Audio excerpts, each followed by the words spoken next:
Hey everyone, I'm Kat Lazo and welcome to another episode of Engage by Uplift, a video series aimed at having real talk for real change when it comes to sexual assault.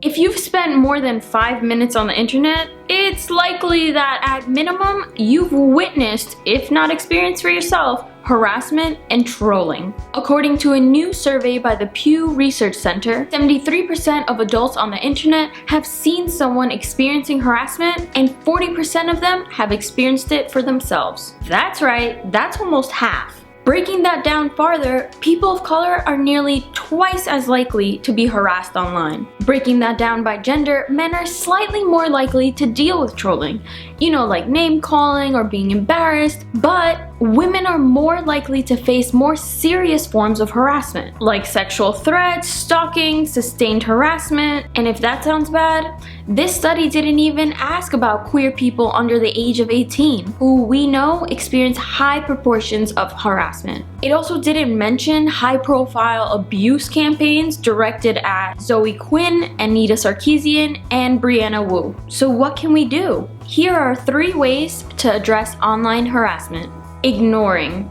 I know, this is like when your parents tell you to ignore the kid on the playground that's been teasing you. Sometimes it works and sometimes it's the dumbest advice. And that rule pretty much applies here. Sometimes what a troll wants is just to get a rise out of you and get you to argue with them. If you choose not to, they might just go away. There's also a bit of a mental health benefit with this strategy. There's only so much we can fight back in one day. Sometimes we need to just walk away and act like the harassment isn't there, or talk over it and just continue doing us. But sometimes this strategy doesn't work. Either the harassment doesn't go away, or it just doesn't feel good to stay silent in the face of abuse. That brings us to option number 2. Talking back. Whether you're a woman experiencing harassment or a man witnessing it, or vice versa, you have a voice and you can speak up. You can talk back.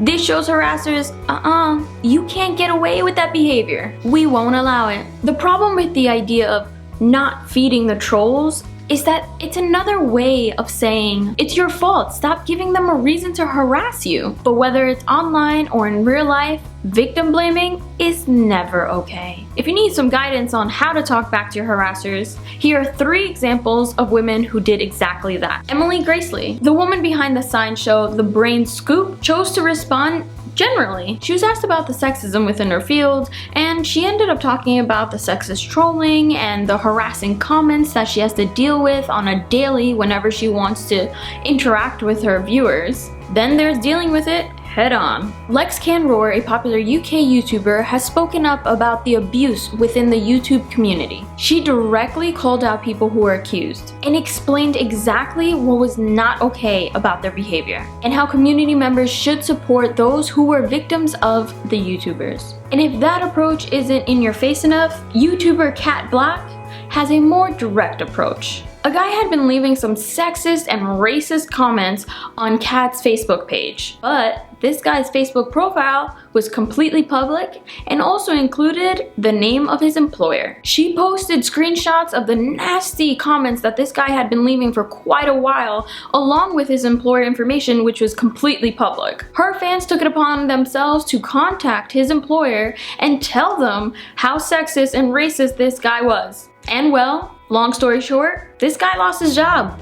Every person in a community can do the same as Emily, Lex, or Kat, but know that it takes a lot of emotional energy and it can be triggering for some. Take care of yourself and know that it's okay to step away, especially if the situation becomes violent or threatening. Which brings me to my final approach: taking action and staying safe. Harassment can range from name-calling all the way to stalking, violent threats, and doxing. It can be terrifying and it can cause many people to have to pull away from the communities that they love so much because they don't feel safe. This should never be the case. If this does happen to you or someone that you love, it's important to report threatening behavior to the police. Remember to keep everything: tweets, comments, private messages, text messages, voicemails, everything. And remember to take screenshots because things can be deleted. The more evidence that there is against someone, especially if there's a clear pattern, the more that the police will be able to do.